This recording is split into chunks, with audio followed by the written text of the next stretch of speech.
तो इस एपिसोड के स्टार्टिंग में हम मेसन और नादिया को मेट्रिकॉर के ब्लैक साइड पे देखते हैं, जहां एजेंट कार्टर को बंदी बनाकर रखा होता है। फिर दोनों मिलकर वहां के सोल्जर्स को गोलियों से मारने लगते हैं, जहां कार्टर उन दोनों को देखकर खुश होने की बजाय उनसे डरने लगता है। कार्टर नादिया से कहता है, तुम्हारे ही कारण सिटिडल का नामो निशान मिटने वाला है। फिर सीन शिफ्ट होकर 10 साल पहले पेरिस में आता है, जहाँ मेसन और नादिया एक दूसरे के साथ अपनी रातें रंगीन कर रहे होते हैं। नादिया मेसन से कहती है, हमारे अगले मिशन में मेरी एक खास दोस्त हमारे साथ काम करेगी, जिसका नाम सेलेस्टी ग्राम है, जो मेरे साथ ब्राउन टीम में काम कर चुकी है और कई साल पहले उसने मेरी जान भी बचाई थी। फिर सीन चेंज होकर सिटिडल के हेडक्वार्टर में आता है, जहाँ नादिया मेसन को सेलेस्टी से मिलवाती है। ये सेलेस्टी कोई और नहीं बल्कि मेसन की वाइफ एबी होती है, जिसे हमने फर्स्ट एपिसोड में देखा था। खैर मेसन उन्हें अपने अगले मिशन के बारे में बताने लगता है। वो कहता है, डेविक और एंडर्स ये जुड़ो भाई मिलकर अपना क्रिमिनल का बिजनेस एम्स्टर्डम में फैला रहे हैं। उनमें से एंडर्स काफी होशियार है। फिलहाल वो अभी ओस की बना रहा है, जिसके मदद से वो किसी भी देश की सिक्योरिटी को हैक कर सकते हैं। इससे पहले वो उसे यूज करे, हमें उनको रोकना होगा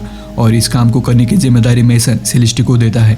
मेसन उससे कहता है, तुम्हारा मिशन है एंडर्स को अपने प्यार के जाल में फंसाना और उससे ओस्की को चुरा कर हमारे पास ले आना। मेसन उसे कुछ इंस्ट्रक्शन भी देता है, जैसे कि तुम्हें हर हफ्ते मुझे कॉल करके वहाँ की जानकारी देनी होगी। आगे सेलेस्टी मेसन ने जैसा बताया होता है वैसे ही एंडर्स को अपने प्यार के जाल में फंसाती है।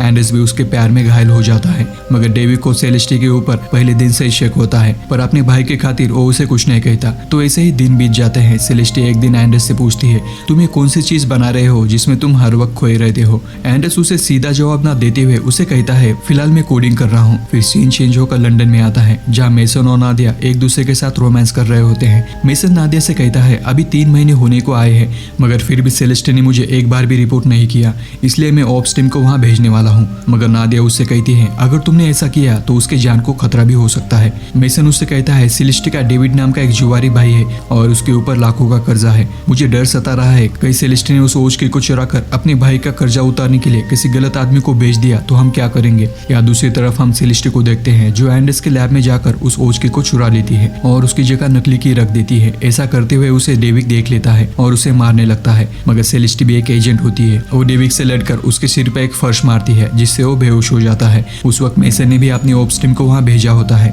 फिर सीन कट होकर सिटिडल के हेडक्वार्टर में आता है, जहाँ एजेंट कार्टर मेसन से कहता है, हमारी टीम ने सेलेस्टी और एंडर्स को पकड़ लिया है। मगर डेविड वहाँ से भाग निकला। तभी हम देखते हैं मेसन को एक मैसेज आता है, जिसे देखकर मेसन काफी परेशान हो जाता है। उसमें लिखा होता है, उसका नाम मत बताना। फिर वहाँ ऑप्स टीम एंडर्स और सेलेस्टी को लेकर आते हैं। मेसन ग्रेस से कहता है, मैं सेलेस्टी से अकेले पूछताछ करूंगा। नादिया उससे कहती है, मैं भी तुम्हारे साथ चलूंगी, मगर मेसन मना कर देता है। आगे मेसन सेलेस्टी के रूम में जाता है और उसे ओस्की के बारे में पूछता है। सेलेस्टी उसे बताती है, ओस्की मेरे पास नहीं है, उसे डेविड चुरा कर भाग गया।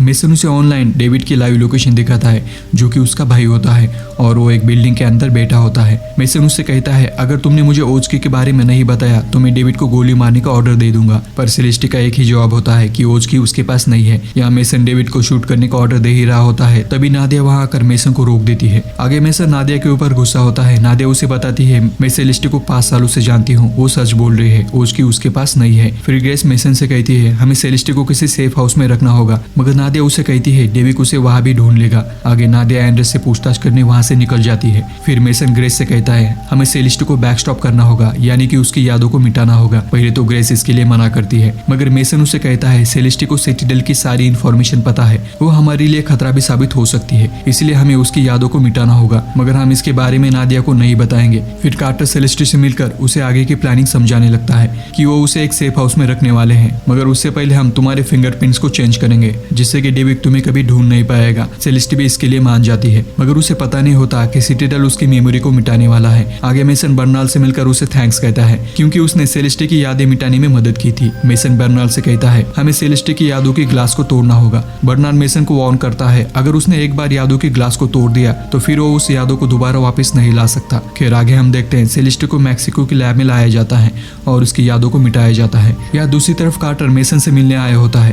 कार्टर उसे कहता है, मैं तुम्हें 10 सालों से जानता हूँ, मगर आज मुझे तुम्हारा बर्ताव काफी अजीब लगा, इसलिए मैंने सर्वर के सारे मैसेजेस को चेक किया तो मुझे उसमें एक इनक्रिप्टेड मैसेज मिला, जो कि टायर 1 के एजेंट ने ऑप्स टीम के चीफ को भेजा था। उस मैसेज में लिखा था, ओस्की को यहाँ से दूसरी जगह डिलीवर कर दो, और ये ऑर्डर उसे नादिया ने दिया था। ये सुनकर मेसन शॉक हो जाता है। कार्टर उसे आगे कहता है, तुम नादिया से प्यार करते हो, इसीलिए तुमने उसका सारा इल्जाम सेलेस्टी के ऊपर थोप दिया ताकि हमें नादिया के ऊपर शक न हो। तभी सीन कट होकर एपिसोड के स्टार्टिंग में आता है, जहाँ कार्टर नादिया से कहता है, ये सब तुम्हारे कारण हुआ है, और ये एपिसोड यही खत्म हो जाता है।